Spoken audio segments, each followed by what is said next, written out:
Hello everyone. Let's do a number of problems on bulk material deformation and formation of bulk materials. Um, let's take a look at the equation sheet first. On the equation sheet, we've got a number of equations for metal forming. This equation, top equation, first equation on the equation sheet is the one which is giving us the value of flow stress, YF. We can see it here in this chart here where it is. It is the stress for which material is flowing, and this is used in manufacturing operations. When we want to deform the material has to flow, of course.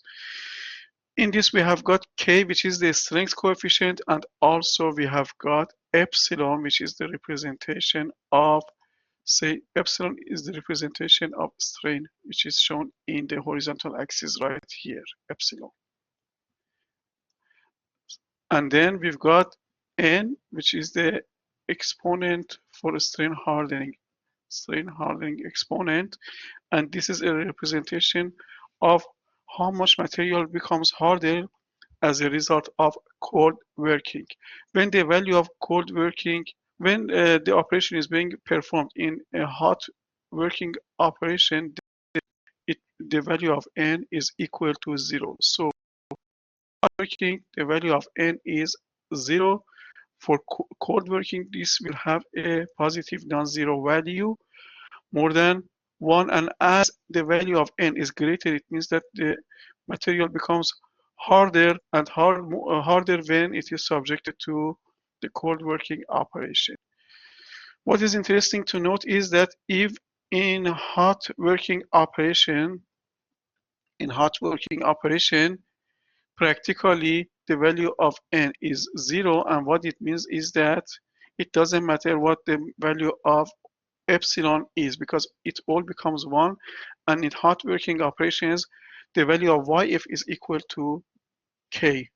Same here for the average flow stress. If the value of N is equal to 0, then what we get is that the rest of this equation is gone, excluding K. So YF bar, which is the average flow stress, it becomes equal to K in hot working operations, but in cold working operations, it will have a different value.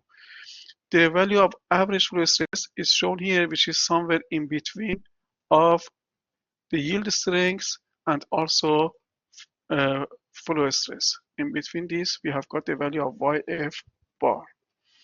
These two values are used in some of the equations for computation of the deformation forces. Then we've got this equation here, which is used in the rolling operations. In these equations are all apply to rolling operations.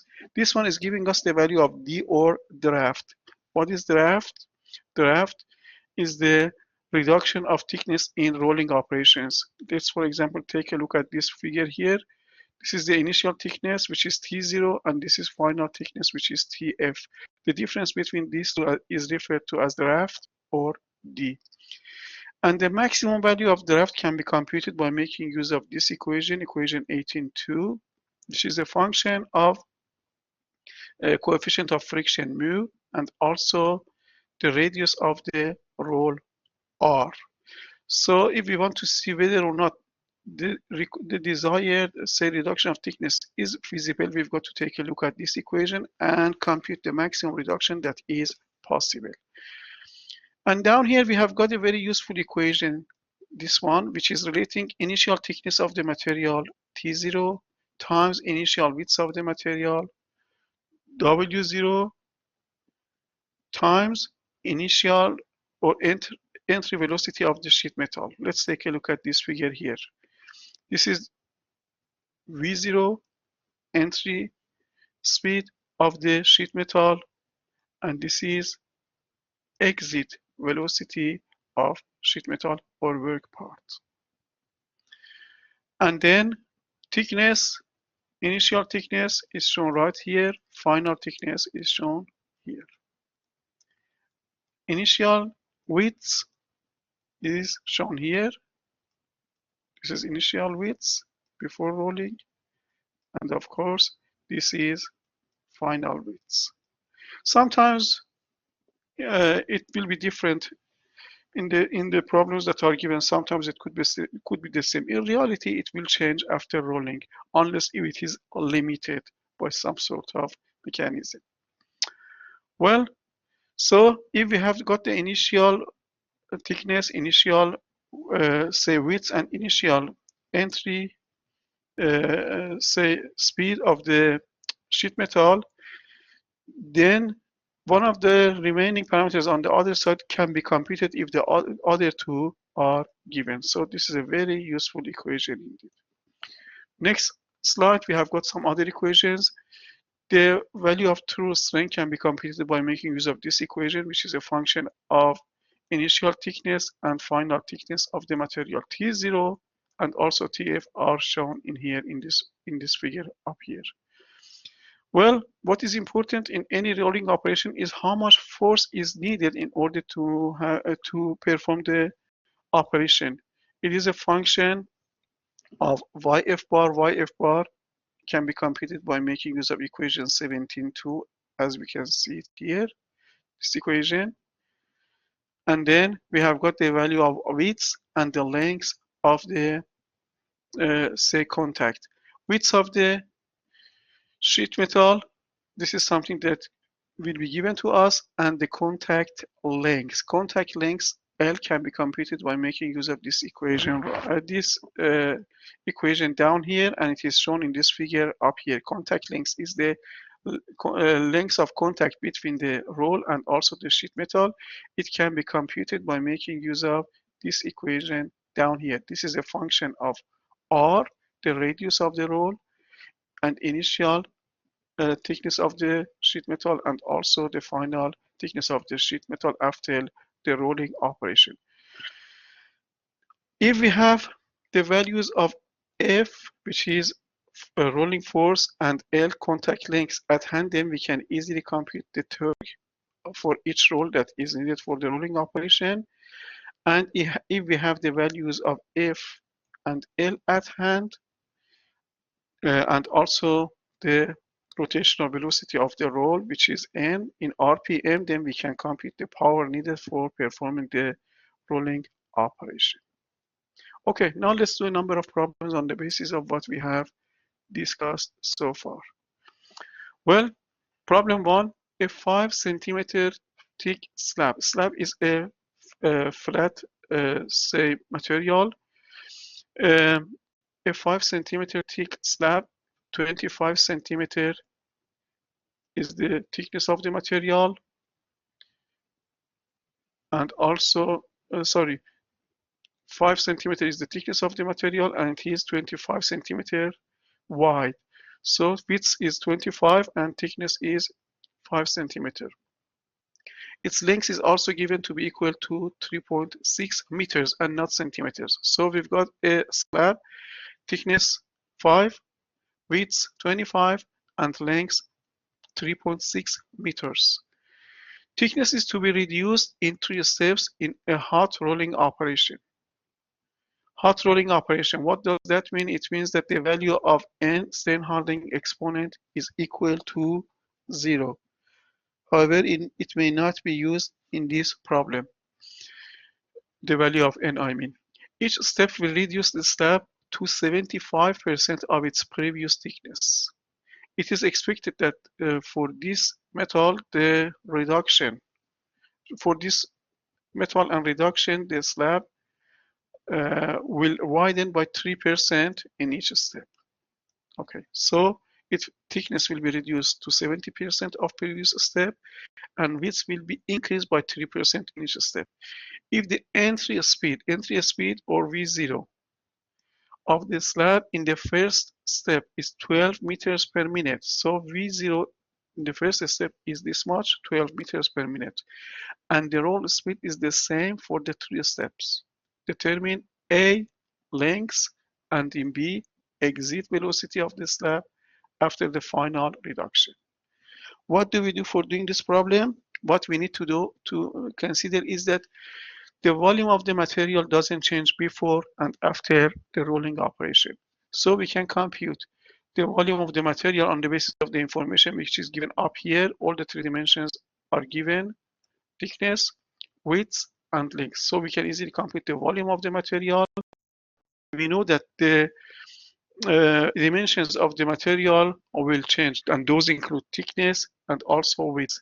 We can compute these values because some information is given, making it possible for us to compute the thickness and also the width of the material after rolling, and the only unknown parameter is the length. On the basis of the consideration that the volume of the material doesn't change, we can easily compute the length of the say material. And that's this way: the volume of the material is equal to initial thickness times initial width times times the initial length of the material. This gives us the value of volume, and that is of course equal to the final thickness times final width times final length. Well, how do we compute final thickness? We've got three different steps of reduction of thickness. Each time it will reduce to the 75% of the previous thickness. So 0.75 times 0.75 times 0.75 times of initial thickness is T0, this one. Then it's final thickness. Similarly, final width is 3% more each time, and there are three steps. So 1.03 times, 1.03 times, 1.03 times of the initial width, which was 25, gives us the final width. Now we have computed final width as well as final thickness. So by making use of the equation that we had written up here, we can compute the only unknown parameter, and that is LF.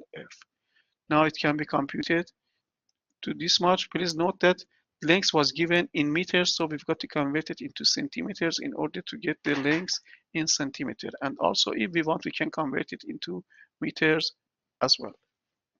Okay, now we are done with computation of part A. And in part B, we've got to compute the exit velocity of the slab after the final reduction. We've got to do it step by step. Step one, let's take a look at the equation sheet. If we take a look at the equation sheet right here, we can see that we've got an equation given down here, which is relating initial thickness, initial width, and initial velocity or entry velocity to the final thickness times final width times and exit velocity. So we take this equation out from the equation sheet and make use of this equation in order to do part B of the problem. Now we do it. Okay, this is part A, and part B, we solve the equation that we had on the equation sheet for exiting velocity, which is this much. So it is equal to initial thickness times initial width times say entry velocity, which is 12 meters per minute, divided by exit say exit thickness, exit width of the first step, giving us this much as the exiting velocity of the material after the first step. Now we repeat it for the second and third steps. For the second step, we've got to consider these as the dimensions of the material when it is entering the roll, and also it will be changed after it exits the second set of rolls. So this is the information of the material when it is being entered. Again, the same speed is used because it is mentioned that the roll speed is the same for all the three steps. So again, it is times 12 divided by 0.75 times 0.75 times of the initial thickness times 1.03 times 1.03 times of the initial thickness, giving us the exiting velocity of the material from the second set of rolls, which is the same as what we had in the previous case. Reason is that the entry speed is or velocity is the same. Similarly, we get the same value for the third set of rows. So the exiting velocity of the workpiece material in all the three steps is the same. Okay, moving on. Problem 2. A hot rolling mill has rows of this diameter. Please note that this is the diameter and this is not the radius. So we've got to divide this value by 2 if we want to get the radius for this problem. Okay, so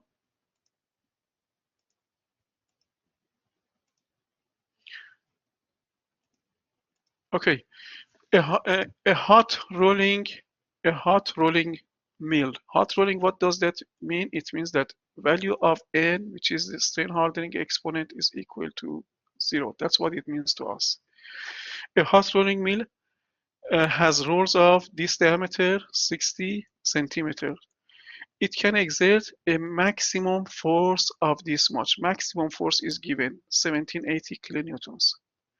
The mill has a maximum power of 75 kilowatts. Okay, the maximum power is also given. It is desired to reduce a workpiece of 3.75 centimeter in thickness, a plate of 3.75 centimeter thickness is to be reduced by maximum possible draft in one pass. So we've got to reduce its thickness by maximum possible draft. We do not know what it is going to be in one pass. The starting plate is 25 centimeter in width. Its width is given. In the heated condition, the work material has a strength coefficient or K. The value of K is given 140 MPAs and the strain hardening exponent of 0. This is what we already know because it was mentioned in the beginning of the problem that it is a hot rolling mill, and in hot rolling mill the value of N or strain hardening exponent is equal to 0. We are to determine in A maximum possible draft. Maximum possible draft. We do not know what it is. Let's do this first and then we will see what else is required. At the end of the problem, there is an assumption that we've got to take into consideration. What does it say? Maximum possible draft is determined by the force capability of the rolling mill and not by coefficient of friction between the rolls and work. If we take a look at the equation sheet, here we've got an equation enabling us to compute maximum draft. However, it is mentioned in the statement of the problem that we shouldn't be computing maximum draft by making use of the coefficient of friction. Rather, we've got to do this by taking into consideration the applicable force. So making use of this equation is out and it doesn't work for this problem. Now we get back to the statement of the problem. Okay, so it is the force requirement which is making us possible to say compute maximum force that could be exerted is putting a limit on maximum draft. So what we do is to make use of the equation for force in rolling, which is this equation. The maximum value of maximum force is given. This is given. And then if we have the other three parameters at hand, we should be able to relate it to maximum draft somehow. Now let's see. If we take a look at the equation, L is included in this equation. Now if we take a look at this equation down here, we can see what is inside of the bracket. T0 minus Tf is a representation of the draft. So if we have the value of L at hand, then we know the value of radius of the rolls. It is given. Initial thickness is also given. If we have the value of L, then we can easily compute Tf, and that could be used in order to compute the value of draft, which is right here. And that's what we are going to do now. So we take this equation out from here. We also take the equation for L from here. And then what else we need? We need to compute the value of YF bar. and this is given in the previous equation right here. We take this equation from the equation sheet as well. The value of K is given, that is equal to 140 MPAs. It is mentioned that this is a hot rolling operation where the value of N is equal to 0. What does this mean? It means that the value of Y F bar is equal to K, and that is equal to 140. So this is what we already know. And then let's return to the statement of the problem, taking these two equations from here and knowing that the value of Y F bar is equal to K. Now let's return to the statement of the problem, this one. Okay, and that's a way of doing it. Well, we know that the value of the raft is equal to this. We don't know how much it is going to be, the final thickness. We have taken the equation for, say, contact lengths from the equation sheet. If we substitute the values of R and T0, which are already given to us, then it can be written in this form, where D is representing what is inside of the bracket. D is equal to TF minus, or T0 minus TF. And then this equation was also taken from the equation sheet, and we already know that this is going to be equal to 140 MPa, which is the value of strength coefficient, or K, that is given in the statement of the problem.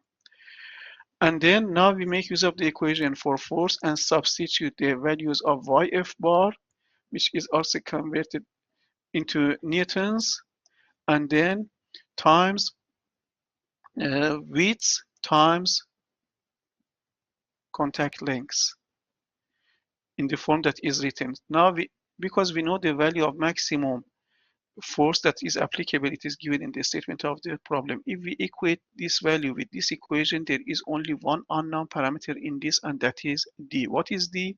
D is draft. T0 minus TF is the value of draft. So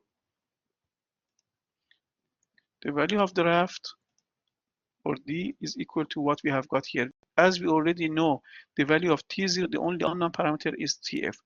So we play with this equation and eventually get the value of D out from this equation, which is the only unknown parameter, and that comes to this much. So this is the maximum value of draft on the basis of maximum applicable force, which is given up here. And that's it. There is some computation here. Please note that these two dimensions are given in centimeters, so we've got to divide them by 100 in order to convert them into meters, and that's why we have got this sitting here, that is 2 times of 100. And this one, the unit was given in megapascals, which we have converted into pascals. So if this conversion is done, what we get is equal to the newtons.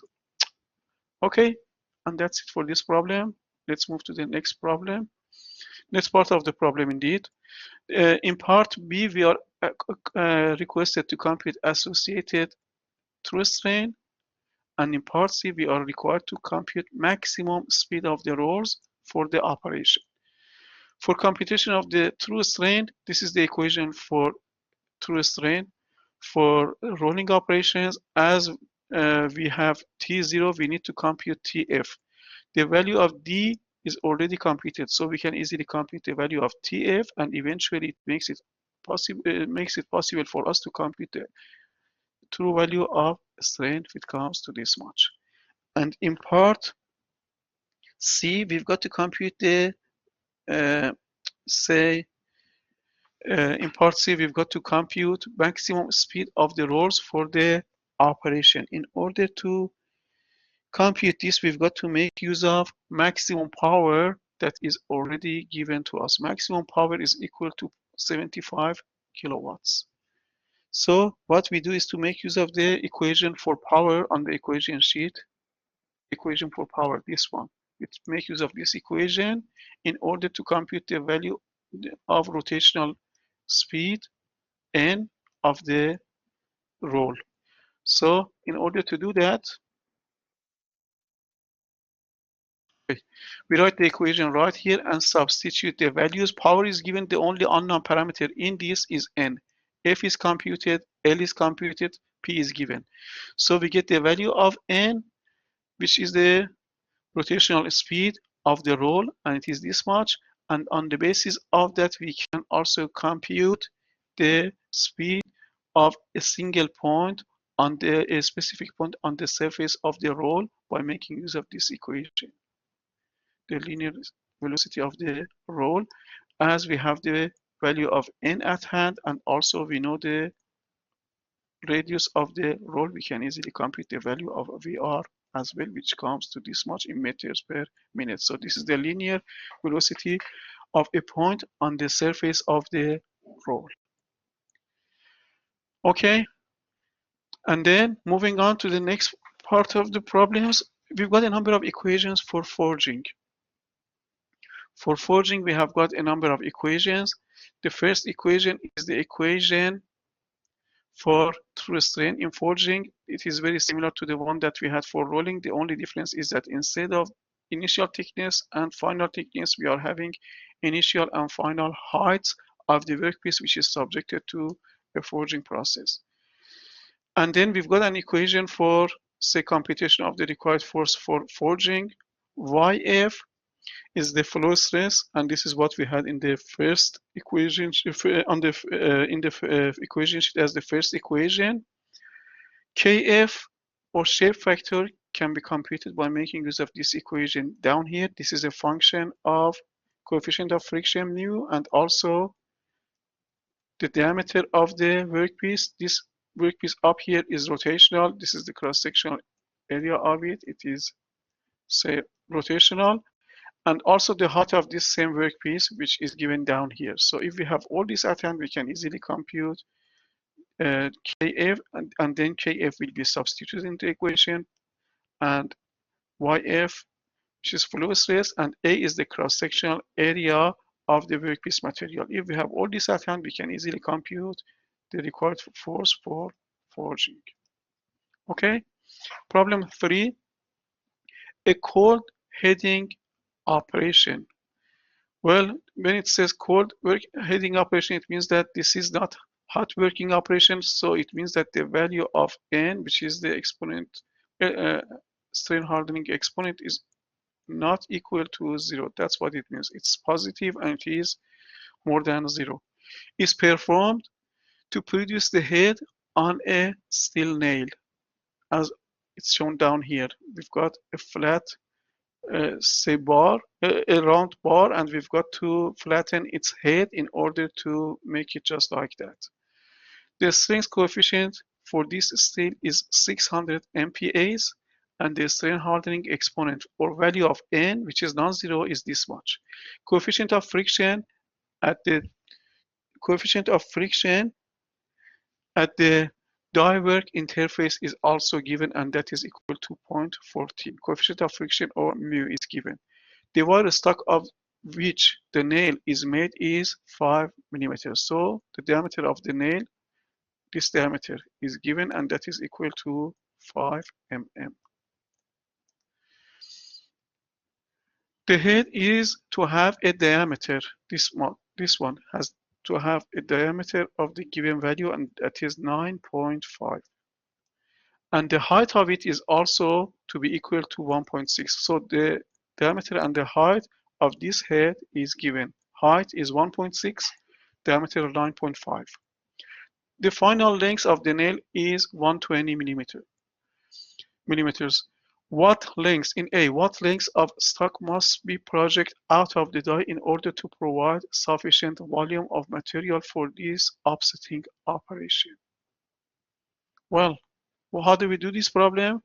What is obvious is that the volume of the material doesn't change. So because we have got the dimensions of this bit, we can easily compute its volume and then convert this volume to the volume of a bar 5 millimeter in diameter.